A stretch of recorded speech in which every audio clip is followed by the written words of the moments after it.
wararka naga soo gaadhaya caasimadda dalka Itoobiya Addis Ababa ayaa sheegaya in waddankaasi lagu soo rogay gebi ahaanba xaalad degdeg ah.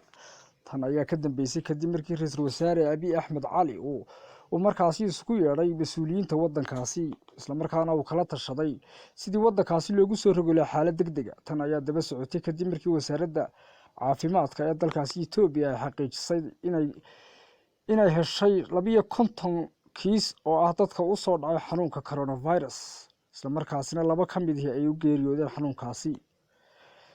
waxay sheegtay wasaaradda caafimaadka oo kale in ay ka soo kabteen ama ay ka bogsadeen dad tiradoodu gaadhayso 4 qof. Tan ayaa daba socotay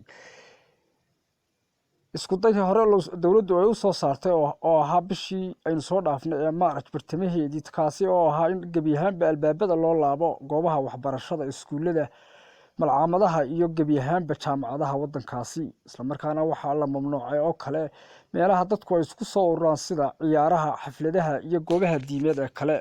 Suxufiyiinta wararka Odweyne Media Hargeysa.